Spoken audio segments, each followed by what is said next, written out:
What's going on, y'all? Back with a little tailgate talk today. Like we talked about on the last episode, we're going to kind of keep going into some of our old hunts. And today we're going to talk about my deer Uno. And he got his name Uno because right here in the middle, he's got this kicker coming off his base. It's kind of wild. It goes out, curves, and kind of goes back up. It looks like a unicorn. I just come up with the name Uno. Uno came off of the farm we're at right now. I watched him for 2 years. He was always huge body. I mean, you could tell he was munching on that ag, the peanuts, the corn, whatever the farmer had in that field. He was benefiting body wise, and he was the biggest rat deer I had. And it was just a cat and mouse game with him. Yeah, I mean, you kind of chased him around for a while, and like you said, looked at him for 2 years, and then began your chase. Kind of avoided you a little bit. We put out multiple cameras. I mean, he was only hanging around in a. It was a tight area. I'd call it a 50-acre block. Yeah. Honestly, because the field, I was hunting. I killed him in the field, but I was hunting a pine block that kind of made the field made like a C, like a squared up C around it. And I had a stand in the pines. I had two stands in the pines. They were probably 400 or 500 yards apart. And then I had a stand on the edge of the top, if you call it top of the C. Yeah. And it was cat and mouse. Either I was there, he wasn't, vice versa. And lo and behold, we kind of figured out the year I killed him, we figured out one of my problems. He was bedding, there's a kudzu patch that was next to this field, and that's where we come up, he was bedding in. And what I was doing, didn't realize that I was parking my truck pretty much in his walkway. And that's why for that first year, he was there when I wasn't, vice versa, because when I'd park my truck, he would see it and dip out. Yeah, you kind of blocking his way to go where he likes to go. So. And because he loved, we called it the Pine Road. There's just a wide open lane that's, I guess, an old pine stand was there. Yeah, just an old, and pines. We ended up going in, putting a food plot. I mean, it was a beautiful spot. Killed some deer off that spot. Yeah. Just not on Uno here. And he kicked my tail. That first year I was after him, he did. He whooped my butt. I got down and out, and I ended up killing another nice. If people want to call them cold bucks, Ariel, a nice 6-point, no brow 6-point. Yeah. Wide, big body, just 0 brow tines.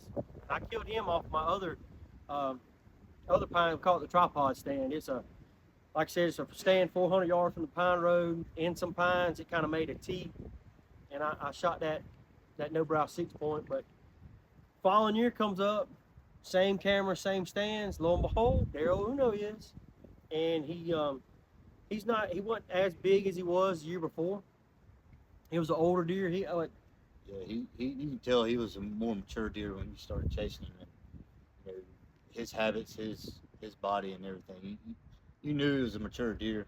And that's why you went for him. Yeah, you could compare him to the other bucks that was around. We had a deer we called Moose. Yeah. Paul made it on one beautiful deer. I really wanted him too, but Uno's body swayed back, big old pot belly, saggy brisket. You could tell that he was the mature of the bucks, and that's the thing for us is yes, the chase. And a big rack's awesome, but just a mature deer. That's because he's been there for a while. He's dipped and dodged. He dipped and dodged me the year prior. He just dipped and dodged, and it was fun. And the chase was fun. The cat and mouse game was fun. But we get him on camera, and man, I'm sitting there and I'm like, all right, this is what we did last year. Pat and I, my older brother Henry. I like to kick stuff off my older brother all the time. We talked, and I don't know what made me park away. I think it was honestly I must be in his walkway. Yeah, we kind of talked about it. We never set any cameras up over there to truly verify that's where he was, but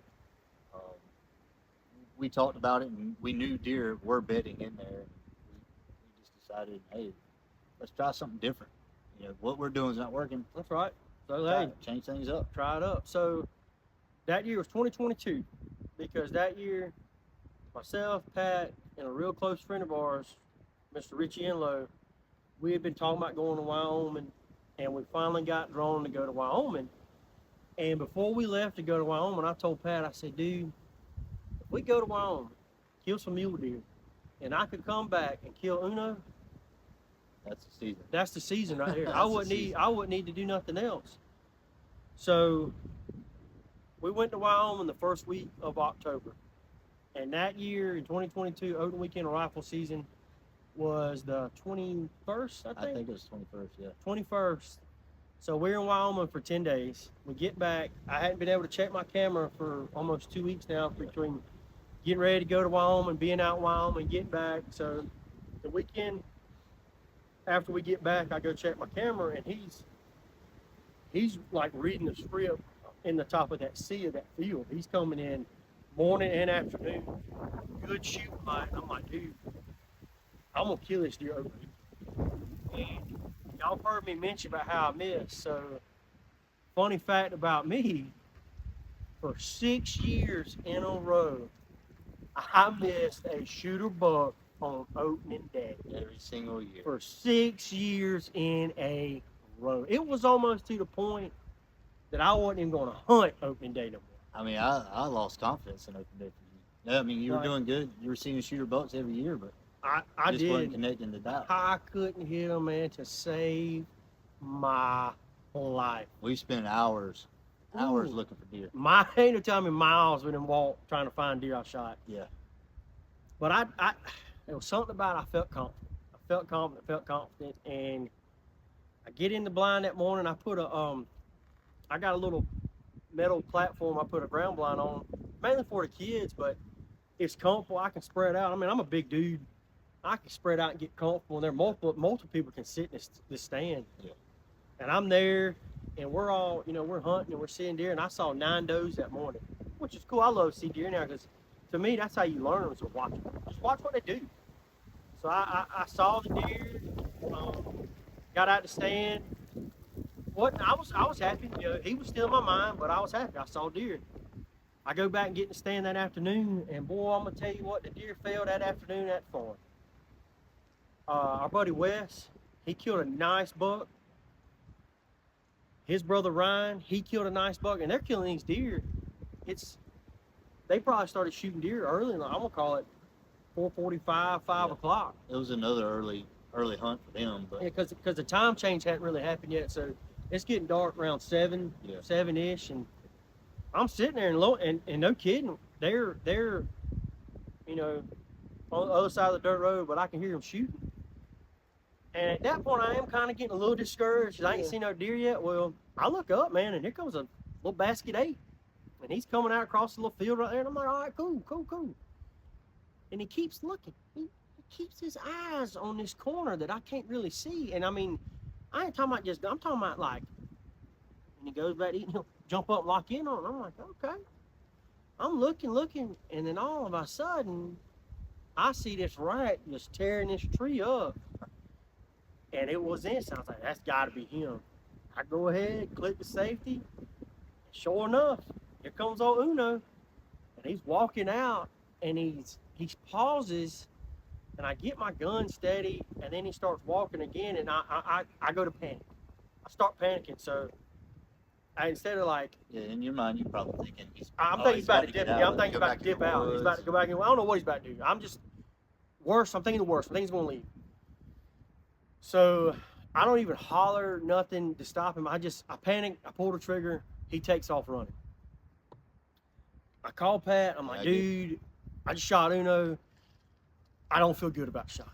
And I told him what happened, and he's like, let's just see. So while it's still daylight, I get down, and right there where I shot him, there's blood. So my spirits pick up, but it's real dark. I'm talking to Pat on the phone, and he's like, man, it kind of sounds like liver. And I said, well, that's fatal, but it may take him a minute. Yeah. And usually with those type of shots, we found over the years and through our research and listening to other people, it does take them a minute to expire, and it's not the best, but you know, kind of goes back to my bow story. You get worked up, and you make a little small mistake. Yep. And that's kind of what happened here. But we had high hopes. I got in the truck the next day. I wasn't out there. I got in the truck the next day, and we go straight back out there and Well, start. you know that night we waited till about 10:30, Yeah. and a group of us came, and we looked and looked and looked and never found nothing. So I called a man with a dog, and he was swamped. He said, "I'll be out there, quick as I can." The next day. Fast forward to the next morning, Pat shows up, and he and I are out there just cruising, and we found probably pinpricks of blood. Yeah. And man, I'm talking about my heart just fell because I'd hunted this deer for 2 years now. He was all I wanted. He was my main target buck, and I felt like I screwed the pooch. Yeah. I felt like I had done messed up. Biggest thing is I beat myself because I wounded him, because I knew I hit him because I found the blood. Yeah.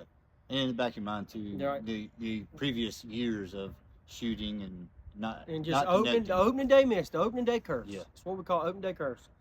So we get in touch with the 2 landowners that bordered the property just to go ahead, get the permission. Even though if we don't know if we went there or not, we still want to get the permission because the man with the dog's on the way. Dogs get there, they drop them where the blood is, they take off, and I'm feeling pretty confident. And then all of a sudden, it's just like, my confidence leaves because the man with the dog is like, "Bud, I'm gonna be honest, that deer ain't dead." Because these dogs ain't, and I've seen these dogs work. They're good pretty dogs. solid. They're good They're dogs. solid. And found a bunch of deer and they just took off. They just didn't act. They didn't act real deer. Yeah, they didn't act like they were on a fresh trail. or So anything. I just chalked it up as a miss, and I beat myself up, man. And it's all fun and games to poke and prod at other people about it. And I call a lot of trash, and I took it off the chin because hey, they didn't miss, I did. It was my fault. I should have took the time and really analyzed and thought about what I was going to do and not rush the shot. So more of that little part is take your time. If he goes off, that's fine. He'll be back. Yeah, he'll definitely. I mean, it's always a safer bet if you don't have that clear shot or that exact moment to take the shot. Just wait. I mean, you'll have another opportunity, or worst case scenario, he lives on another year. Maybe a neighbor shoots him, but you still give him a chance. All right, you just want to end that chapter of him. Yeah. And so, fast forward 2 weeks to the day after I shot him, the Pine Road stand I hadn't because he was been showing up in the field stand, the top of the seat. Yeah. So that's why I focused a lot of my feed, camera running, checking the camera there. I didn't even mess with the Pine Road. And then 2 weeks after I shot him, I got off work early that day, and I said, I'm gonna go ride the Pine Road. I think I'm gonna just pull that camera up and do something else. Well, when I drive onto my track I'm hunting, I see buzzards flying, and I don't think they know it. I'm just thinking, whatever. You already kind of wrote it off as a miss or a bad shot. Right. So I get down, I'm driving down the Pine Road, and in the middle of the road, there's a buzzard. And I'm kind of like, I wonder maybe. And that day earlier, I was actually talking to my daddy, and we were just talking about it. And he said, a lot of them mature deer like that, if they're hurt, which falls true to Kansas. Yeah. My Very deer Kansas, when they're hurt, they'll always go back to their home range. And we had pinpointed that the Pine Road was his house. And I'm on the Pine Road and I see that buzzard. Well, I get out of the truck, and as soon as I get out of the truck, the smell of just something dead hits me right in the face. And I walk down the road, and sure enough, head laid in the road, there this old boy's sitting. Coyotes jumped on him, but it's like I told Pat when I found him, a lot of the meat that was still left on his neck was still rather pink. So I don't think he died that day. I think a few days later he had died. It took him a little while to die. And I beat myself up for that because he suffered. In my mind, he suffered, and as a hunter, that's the worst thing. It is, and we try our best not to. Like we said, mentioned in other episodes, that we're human. And it happens. does, and it's But you did your part as a hunter, as a deer hunter, just putting your time in, constantly having your mind on it. You're playing it over in your head, seeing, hey, what could I have done? Because everything happens so fast. But you did the right thing, and you asked the right questions, and in that moment, it paid off. Here he is to show for that. so I got him, and I was gagging, trying to cut his head off. Well, I ended up getting him. I got home. My wife was excited, but she looked at me. She said, "Boy, I'm gonna tell you, that ain't coming to my house." Yeah, I think most wives would have been like that. So it took me a couple of days to get him good and clean. And I mean, he's fine now, but I had to get him mounted because he was my biggest deer to date. And I just didn't want to use just any random cape. I said, I'm going to kill a buck that's mine, use his cape. So it's kind of like mounting 2 deer at once. Yeah, that's understandable. I mean, you can always use whatever the taxidermist has spare, but I'm kind of with you on that. I'm on the same page. I'd rather use my own deer. That's right. So I was blessed last year. I killed a nice 8-point. We called him TB. He had real tall brow tines, but he was smaller than this one. So I said, I'll use TB's cape, yeah, and get Uno mounted. So right now, I'm just in line at the taxidermist waiting, and my taxidermist is a real close friend of mine, and he was like, hey man, just take the rack home. You can have it, show the kids, and just keep it there. And when it's time, it's ready. He's backed up, good taxidermist, and when you're good, you get a lot of business. So just kind of waiting on that. And not only is Uno at the taxidermist on Kansas, he's the next one. Yeah, that bill's getting a little stout. Yeah, I gotta get some subscribe and likes. Yeah, definitely. But yeah, it was a real roller coaster of emotions because it drug out. From the time I shot him to the time I actually laid my hands on him was legit 2 weeks. Yeah. 2 weeks to the day. So I beat myself up real bad. I kicked myself about it. I was upset about it. That Saturday night I laid there in that bed at the camp. And man, I didn't sleep a wink. Yeah. I was just so upset with myself, and everybody else got up and went hunting Sunday morning. I didn't. I just laid in the bed. Honestly, I'm disappointed in myself. I sat there and kind of sulked about it. Instead of just being a big boy and put my boots on and keep grinding, it's hunting. And people miss, and I hate to say it, but it's a fact. Deer get shot in the gut. Deer run off. You miss deer, you wound deer, and it's just the sucky part of hunting. Yeah, and we kind of get ruined by that with all the shows we watch, watching other hunters on TV, and they never make a bad shot. That's what it seems like. Yeah. But they do the same thing. They just don't put that on TV. So we hold ourselves to a higher standard, but at the same time, like, we're all human. We're gonna make a mistake. We just got to live with that and do our part. And, the proof's here. You stay diligent and just kind of keep your focus. And, might get lucky sometimes. Sometimes, you don't. I've shot deer and a few days later they pop right back up on camera. They're tough animals, so they can take it and tote it. Their will to live. And he was trying to get back to his bedding area, and he just didn't quite make it. Lucky for you. Yeah, I mean, we were able to recover. I just happened to, and what it was, I feel like now looking back on it now, it was the good Lord. It was a lot of teaching moments for me, for the patience to not beat up on myself so bad. And truly, man, he sent me the sign with the buzzards. As soon as I pulled on the property that day, I had planned on going over there, but it was like the buzzards there. He was like, hey, I want to show you something. Yeah. And it just, you get that feeling. Yeah, it was a gift, and he's got a lot of cool character. Like, I never knew on the back of his right base, I never saw that kicker. He's got this little 1.5-inch kicker here, and this is the coolest. I don't know if you call it a brow tine kicker. It's almost growing separate. It's almost separated. It's like it's almost like a separate, like a separate little beam. It's barely attached at the base right here, but it just goes out and curves in and goes up. And that's the neat thing, is to see the character. Each deer, every deer is different. It adds to the story. It adds to everything that we replay in our minds. And the little things when you go grab them and take pictures, you're noticing these little things like that.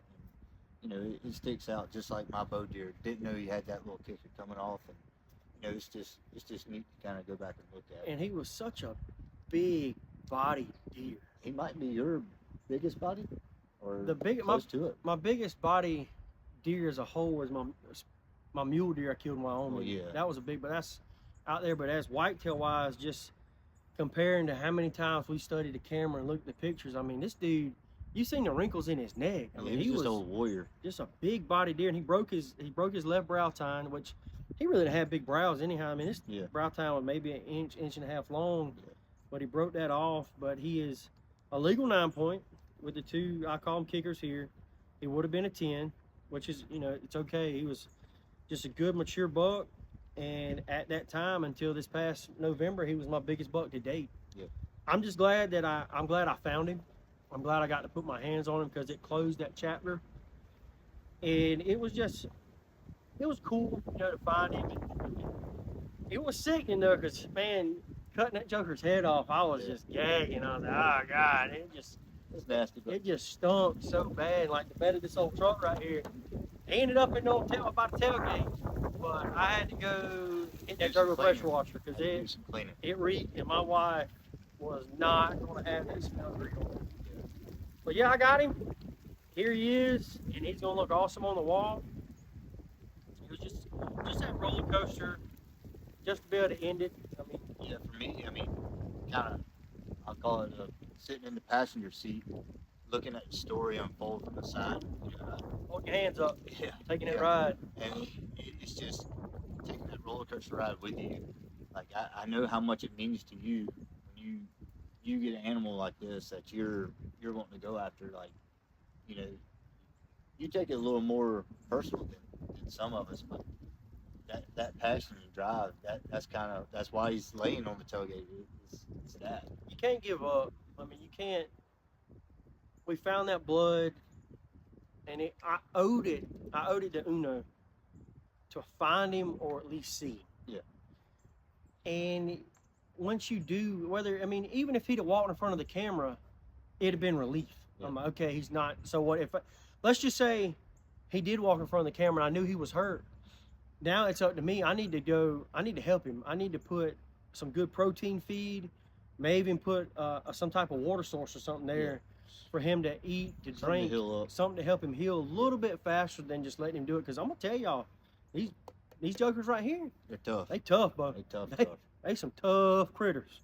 Yep. We worked at a processor for a long time, and just to see the stuff that were even like broadheads and pieces of arrow shaft still sitting in them, you could see gouge marks. You could see them, getting a bad fight, and you press on their left hind end, and pus will come out of their face. Yeah. They're tough, man. They're tough. So just to get my hands on him and hold him now and be able to share it with y'all, it's awesome. Like I said, Pat's been he's my guy. He's my guy, and we do a lot of hunt. We hunt together. We talk hunting together.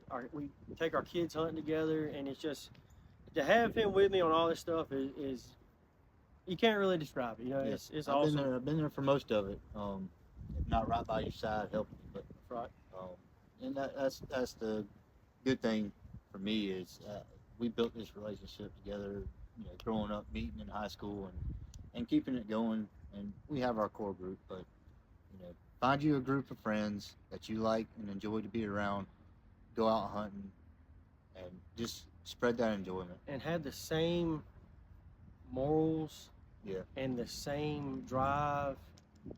And don't find somebody that wants to be your good time buddy. Find somebody that be your cheerleader. Yeah. And you do the same for them. And man, I'm telling you, it'll take your hunting experience to the next level because you have somebody to share that passion with. And it's fun, man. I have more fun hunting with somebody. Yeah. Whether it be my kids or sitting and standing. I like the prep part. Like that's the part I enjoy. And it's a reward to me is finding a spot, prepping the spot, running cameras, checking it out and then harvesting an animal off that, it's just icing on the cake. And to have somebody to share that with and do it with, it just helps out. Because you can feed and bounce each other off, bounce ideas off that. So All right. Well, next week we're still inching closer and closer to turkey season, and y'all be on our journey of the way we prep for turkey season and some of the things that we do. So we'll kind of get into that, and we both have plenty of stories we could tell about that. So we'll bring you another story, and also some hints and tips and tricks that we like to do prepping, being on new pieces of property. We're undergoing right now on one of our farms, since the hurricane. It's going to be like hunting a brand new piece of property. The landscape's changed. The landscape's brand new. We don't know. Yeah, we have our hunting apps to kind of look and guide, but everything's changed. So it's going to be like hunting a brand new piece of property. Yeah. And we've also got a spot we hunt in Lincoln County. We got turkeys on it now. Yeah. We never had turkeys. And it's got turkeys on it now, so we're pretty excited about that. And we're going to go up there and do a little scouting and do some listening, and just kind of, it's just cool to have somewhere else to go. Another little scenery to look at, and who knows, maybe the good Lord will bless us and we'll get one. Or we've got a good friend of ours that we want to take and watch him kill his first turkey. Yep. We want to get our kids their first turkey. So we're pretty jazzed up, ready for turkey season. As you stick with us, hit that like, subscribe button, get ready. And we got, I think next week, we can talk about the downfalls of hunting with your bestest buddy, because sometimes somebody might get quick on the trigger and snatch something right out from front of you. Yeah, we may have all done that once or twice. Y'all stick with us and get ready for that one, because that one's disappointing himself. But y'all come back next week and we'll let you hear that one. All right, Y'all take it y'all. easy.